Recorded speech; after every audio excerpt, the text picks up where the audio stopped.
Nabda bi qiraatil basmalah. Bismillahirrahmanirrahim. Al-Fatihah.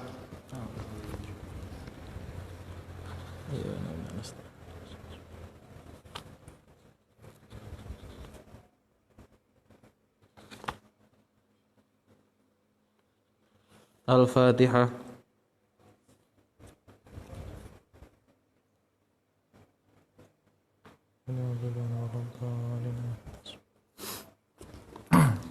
Baik, kita lanjutkan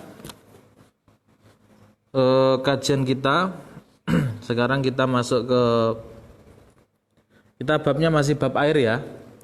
Kemarin kita membahas tentang apa? Apa kemarin? Apa Nal? Yang suci dan menyucikan. Air mutlak sama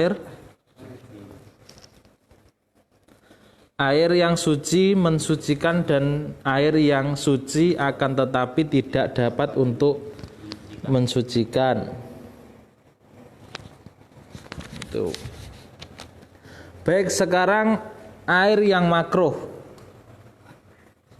Air yang makruh ini maksudnya air yang makruh digunakan untuk bersuci. Jadinya air ini masih bisa untuk bersuci dan masih bisa juga untuk mensucikan. Ya dia suci, ya mensucikan, tapi ketika untuk mensucikan tadi yang memakai itu terkena hukum makruh. Pengertiannya makruh apa? Jika melakukannya tidak mendapatkan dosa, tidak apa-apa, ya kan? Tapi kalau tidak melakukan maka mendapatkan pahala, itu pengertiannya makruh. Nah, baik, sekarang air yang makruh di sini, ini hadisnya dari Aisyah yang diriwayatkan oleh Baihaqi.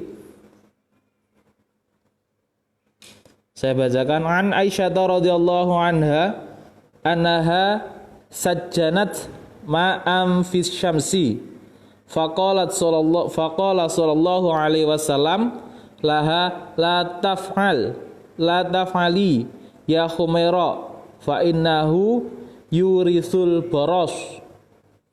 Rawahul Baihaqi. Dari Aisyah, sungguhnya ia telah memanaskan air pada cahaya matahari. Maka Rasulullah SAW berkata kepadanya, janganlah engkau berbuat demikian ya Aisyah, sesungguhnya air yang dijemur itu dapat menimbulkan penyakit sopak. Penyakit sopak itu penyakit apa ya?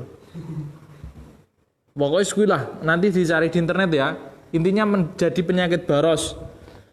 Lah, air yang di sini yang dimaksud itu adalah air yang dipanaskan. Ya, air yang dipanaskan. Jadinya air yang dipanaskan itu, air itu makruh untuk digunakan. Artinya ya jadi oleh air kowe nganggo kuwi, tapi ketika kowe nggae air kuwi ya kowe nggae makruh kan itu. Dan itu akan efeknya adalah menjadikan penyakit sopak. Sopak iki mbawa penyakit. Penyakit kecil-kecil piye ora roh. Nanti silakan browsing-browsing di internet ya. Selanjutnya adalah benda-benda yang termasuk najis. Oke, sebelum ke situ, termasuk air yang makruh itu adalah air sing selain dipanaskan, itu ada air. Nah, ini catatannya adalah air yang makruh adalah air yang terjemur oleh matahari dalam bejana selain bejana emas atau perak. Air ini makruh dipakai untuk badan, tetapi tidak makruh untuk pakaian, kecuali air yang terjemur di tanah seperti air sawah, air kolam, dan tempat-tempat yang bukan bejana yang mungkin berkarat. Nah, Mas Tigi, jadinya air ini, ya kan, sing dimaksud air itu adalah air sing makruh tadi yang ketika dipanaskan itu bejananya itu belum berkarat, cah. Paham ya? Jadi tapi lah misalkan neneng selang ngono kuwi ya tetap makruh. Masalahnya bukan masalah berkaratnya selang iku makruh.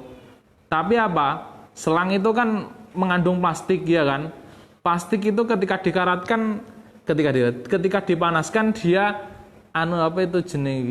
zat dari plastik itu tadi akan efeknya akan menjadikan seseorang menjadi kanker dan lain sebagainya. Itulah plastik. Ya. Jadinya ketika kamu nanti godok banyu dan lain sebagainya, tunggu sampai dingin dulu. Ya, tunggu sampai dingin dulu. Baru dianu. Lah bagaimana dengan aluminium? Nah, aluminium itu berkarat enggak? Lah kalau airnya bejananya itu tidak berkarat kayak aluminium dan lain sebagainya, itu masih memungkinkan bisa digunakan. Itu ya. Baik, selanjutnya adalah benda-benda yang termasuk najis. Di sini masih ada, sebelum kita masuk benda-benda yang termasuk najis itu ada air yang najis. Air yang najis itu air ya kayak air seni. Ngerti air seni ora? Pono tahu air seni Pono? Hah? Ngerti Jok? Air seni sing manjur. Air seni apa Jok? Uyuh lho Jok. Seni nih. Air seni itu ada uyuh. Terus air yang kurang dari 2 kolah lalu terkena najis, kenaan batang opai dan lain sebagainya, itu jenis air yang najis. Ya kayak misalkan kowe nguyuh ning kono ya to, ning WC kuwi to. Kok siram nyiram ora resik. Lah iki banyune sing ning celukan iki kae ya najis. Kowe kenaan banyu kuwi ya kudu pok siram karo banyu sing ora najis. Oke, benda-benda yang termasuk najis. 1. Bangkai binatang darat yang berdarah selain dari mayat manusia. Ada benda itu yang najis itu ada beberapa. Salah satunya adalah benda semuanya hewan yang berdarah atau makhluk hidup yang berdarah. Arti berdarah ya? Berdarah. Kecuali apa? Bangkai manusia. Jadi ini misalkan pitik meskipun halal lakmane berdarah itu hukumnya najis. Jangkrik berdarah enggak? Ora. Nyamuk berdarah enggak? Mosok. Kuwi berarti darah wong, itu dari nyamuk. Terus cecak berdarah? Cecak darah berdarah gitu nah. Sapi Darah. pitik Darah. ya, terus boyo Darah. lah sing berdarah dingin apa? Darah dingin adalah es yang bisa dibekukan. Baik. Bayar darat berdarah? Mas. Darah. Ngomong. Baik. Khurimat alaikumul maitata. Dalilnya dari surat Al-Maidah itu jelas itu. Surat Al-Maidah ayat berapa? Ayat 3 itu khurimat alaikumul maitata. Itu adalah dalil itu menunjukkan bahwasanya semua mayat adalah najis. Mayat itu semuanya najis kecuali mayat manusia. Terus artinya kita bisa menyimpulkan atau kita bisa menggarisbawahi bahwasanya mayat-mayat itu sing najis iku mayat-mayat yang memiliki apa? Darahnya itu yang memiliki darah mengalir. Lah kaya walang ya kan? Jangkrik, bekicot. Bekicot itu kalau dilihat itu enggak najis soalnya orang di darah. Wis pernah ngerti dari bekicot. Nah, tapi lah asu najis banget. Asu. Oh, lah kowe asu.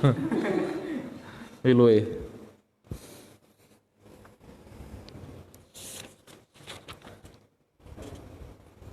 Terus selanjutnya adalah darah. Sini dulu.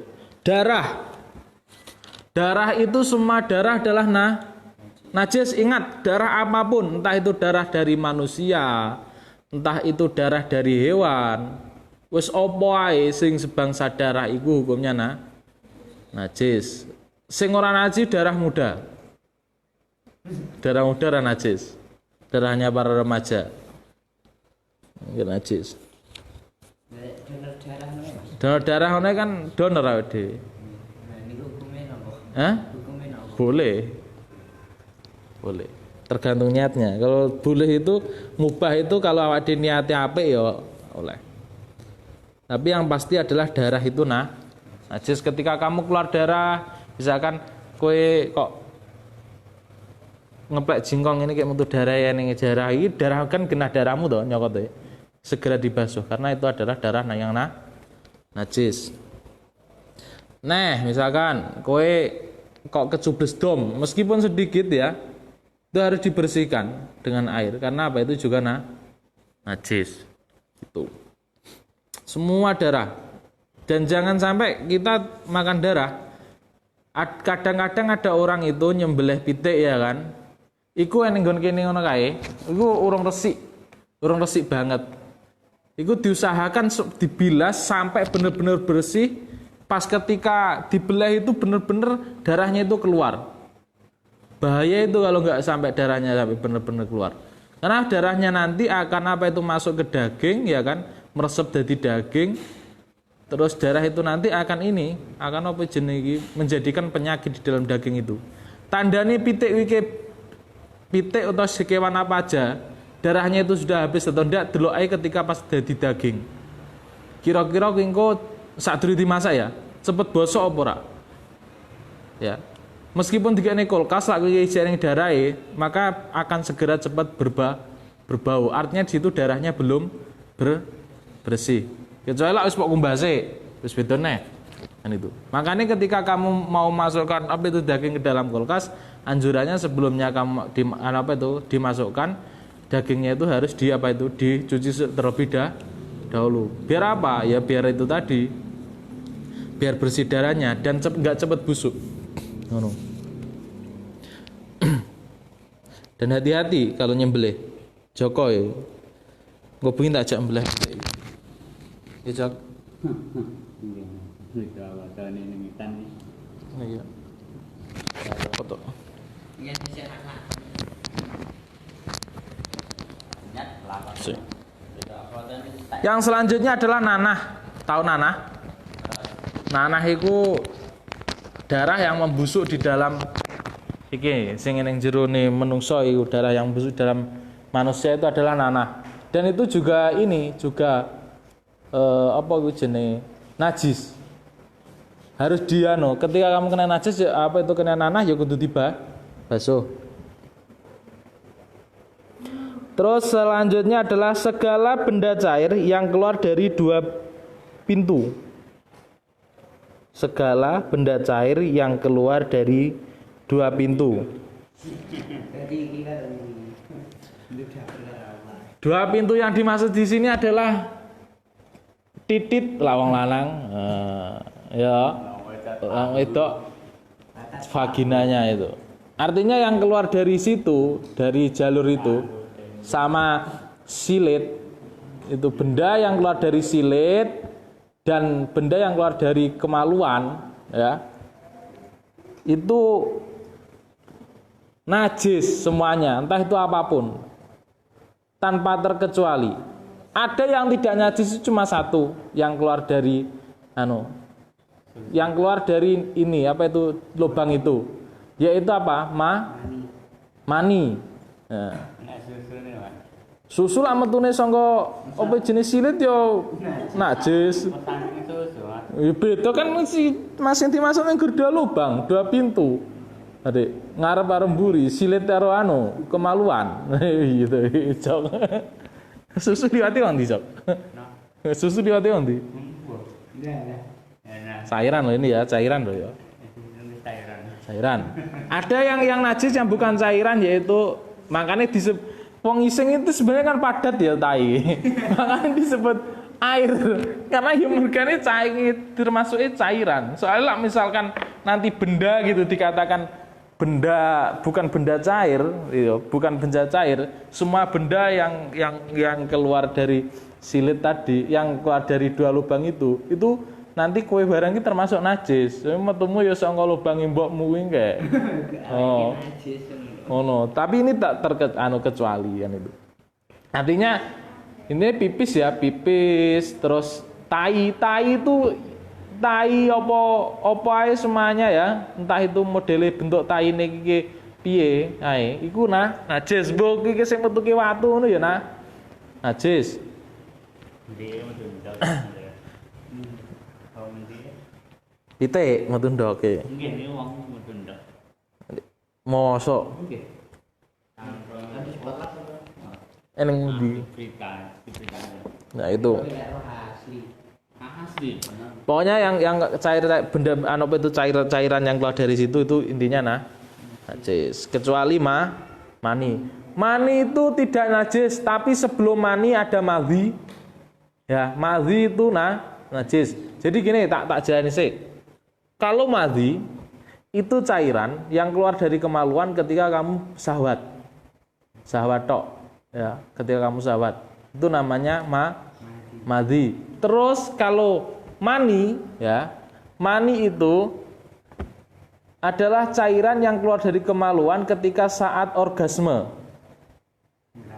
Nah, bukan karena rangsangan, tapi karena orgasme. Nanti masalah orgasme silakan dicari di apa itu di IPA.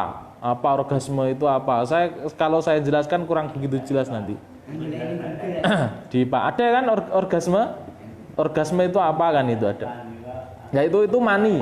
Dan keluarnya mani itu ketika ada sesuatu yang seakan-akan keluar dan glenyer-glenyer keri. Nah, glenyer-glenyer keri. Itu namanya mani. Itu tidak najis. Lah setelah mani nanti akan ada cairan lagi. Namanya wadhi. Wadhi itu najis. Kalau mani tidak najis, tapi kalau wadhi najis.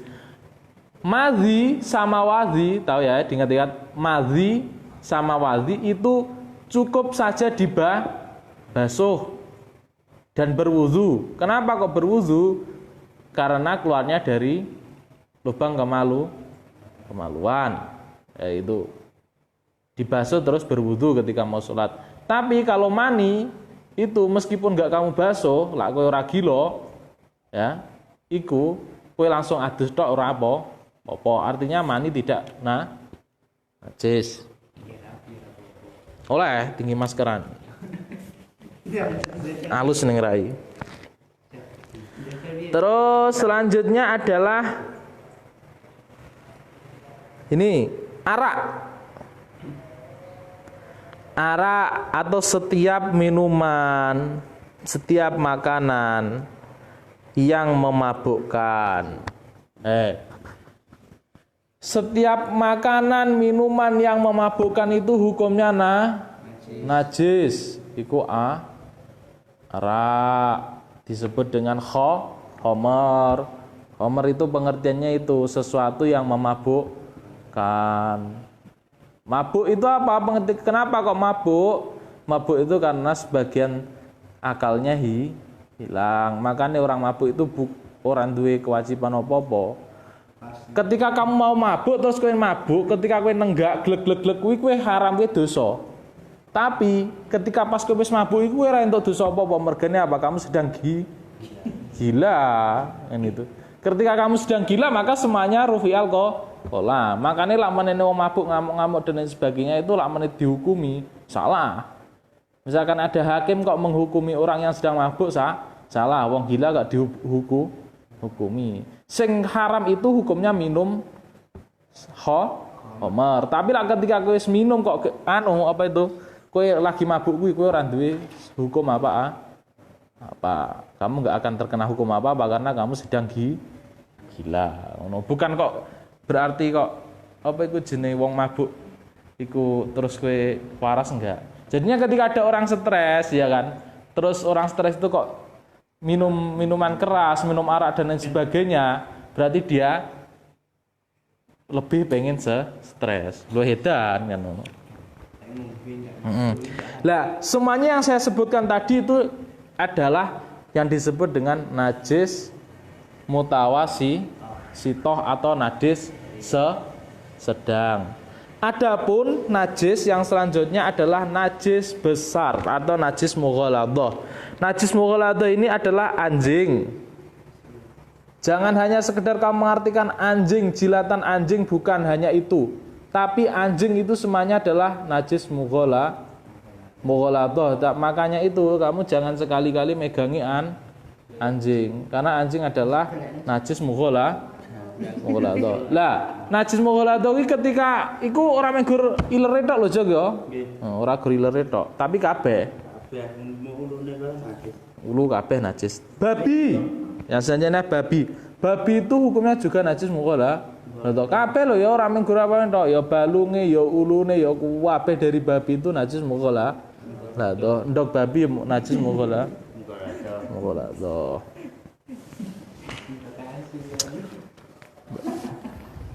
Ndok asu ya mau najis mughaladhah. Yang selanjutnya adalah najis mukhafafah atau najis ringan. Ingat, ini catatan najis ringan kemarin waktu ujian itu amburadul kabeh ora iso jelas nih. Dan itu berarti belum paham. Jadi gini, najis mukhafafah atau najis ringan itu adalah najis anak kecil atau bayi laki-laki yang umurnya kurang dari 2 tahun,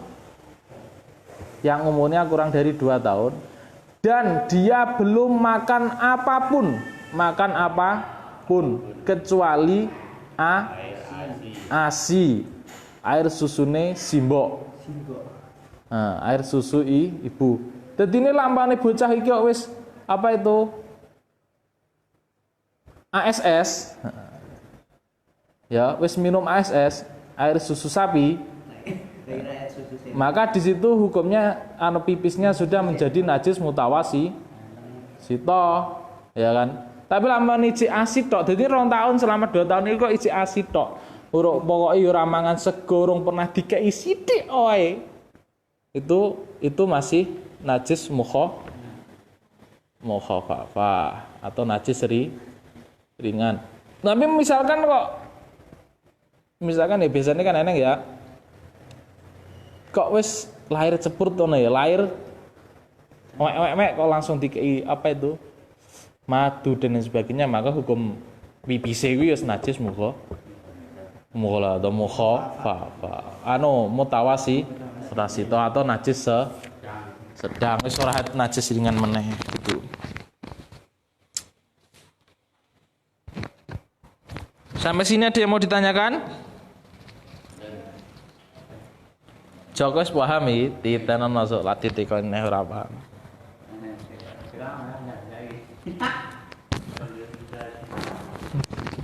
Itu cah mikir ilang kabeh mikir.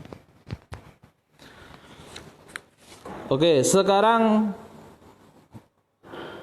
kaifiyah atau tata cara mensucikan benda yang terkena najis. Yang pertama, tata cara membersihkan benda yang najis. Najis mughaladhah, tata caranya adalah dari hadis yang diriwayatkan oleh Muslim ini, tahuru inna'i ahadikum idza walagha fihil kalbu aw yaghsilahu sab'a marratin ulahunna biturab.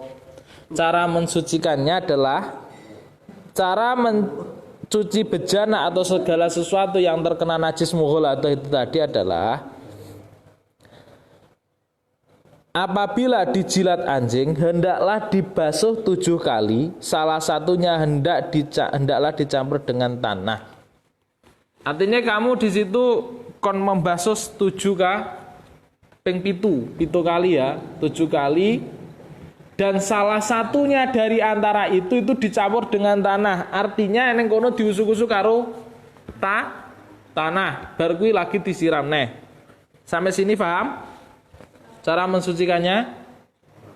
Pono sudah paham? Kok derek? 7 kali. Artinya yang 7 kali itu misalkan ya, kok Zainal raine dijilat asu. Misalkan. Lah, bareng ngono. Terus iki digolekne banyu, grujuk ping 7 karo disuk-usuk. Lah salah satunya kuwi kayak ali ngesuk-usuk ini golekne carane pasir apa ledu ngono terus diusuk-usuk ngene bar kuwi lagi siram neh. Ngono lho maksudnya ya. Kenapa? Karena di dalam anjing dan asu itu mengandung zat-zat yang menjadikan suatu penyakit. Tapi yo ora oleh kok cuma dikaanu kayak sabun tok yo ora oleh. Wis anu. Terus selanjutnya adalah najis mukhafafah atau najis ringan. Lah najis ringan caranya mensucikannya gimana? Misalkan air kencing anak laki-laki yang belum memakan makanan lain selain ASI. Mencuci benda yang terkena najis itu sudah memadai dengan memercikkan air pada benda itu meskipun tidak mengalir. Artinya gini cah, yang memercikkan itu ngene loh. Misalkan kok kloso iki ya, iki kok kenaan banyune kayak kencinge cah cilik kok sing umur kurang dari 2 tahun iki kayak sing isik ngombe ASI tok, saliyane iki urung mangan apa-apa. Lah itu cukup dianu saja. Cukup dipercikkan. Orang sampai mengalir apa-apa. Yang penting teles ngene lho intinya. Itu sudah apa? Sudah suci. Kula najis mukhafafah. Ora kok kudu mengalir. Kalau najis mutawasithah nanti selanjutnya. Yang selanjutnya adalah najis mutawasithah, cara membersihkannya. Cara membersihkan najis mutawasithah, najis pertengahan yaitu najis yang lain najis yang lain daripada kedua macam yang tersebut di atas. Najis pertengahan ini terbagi atas 2 bagian. Najis hukmiyah yaitu najis yang kita yakini adanya tetapi tidak nyata zat, bau, rasa dan warnanya, seperti kencing yang sudah lama kering sehingga sifat-sifatnya telah hilang. Cara mencucikannya najis ini cukup dengan mengalirkan air di atas benda yang kena air itu. Baik, sekarang yang pertama iki jarang sekali disampaikan oleh guru-guru fikih. Sing ngene iki lho maksud saya. Najis hukmiyah, najis mutawasithah itu dibagi menjadi 2. Yang pertama adalah najis hukumiyah atau hukmiyah. Najis yang najisnya itu hanya sekedar hukumnya saja. Pengertiannya seperti apa? Misalkan ngene. Bekas uyuh eneng kono kae, ya kan? Eneng WC apa eneng endi lah, bekas uyuh. Terus di situ secara zatnya itu udah hilang semuanya, baune hilang, ya kan? Rasane hilang, didilat Zainal ya hilang. Intinya bau, rasa, warna semuanya zatnya itu sudah hilang. Maka caranya membersihkan itu cukup sekedar ngrujuk tok sampai mengalir. Airnya dialir, grujuk tok, grujuk wis. Itu namanya najis hukmiyah. Najis hukmiyah lagi seperti ini. Misalkan ya kowe nang masjid ono ora roh kan kowe nang telake apa ora? Eneng kono nang pitik, tapi ora roh kowe nang telake apa ora? Ya kan? Pitik kowe kok ngendi kan kowe ora roh, utawa sendalmu kowe kok ngendi ora roh. Nang kono itu cara mensucikannya gimana? Karena itu adalah ada najisnya, misalkan ada najisnya kok sikil mungkin eneng kono cukup dengan cara ya bisa menggunakan dengan debu atau pok iswi tok wis cukup. Yang penting kembroh dan banyunya mengalir seperti itu. Itu najis hukmiyah. Yang selanjutnya adalah najis ainiyah. Najis ainiyah itu yang benar-benar masih kelihatan zatnya. Ainiyah itu. Ini kan kena dideleng moto, ambune yo enek, rasane yo enek, didilat Joko yo krasa lep. Uyuh rasane wis. Terus sampai jenenge iki mambu isih mambu pesing Kang ya tai ambune bacin piye-piye ngono kae sing ngono kae. Lah di situ itu harus harus dibersihkan dengan cara mengguyur air ya. Sehingga pokoknya hilang zatnya semuanya. Hilang apa nih zatnya? Zatnya itu yang hilang itu zat yang seperti apa? Ya semuanya. Ya hilang masalah ambune, rasane, wujude dan rupane. Iku kalau anu apa najis nah ini ania.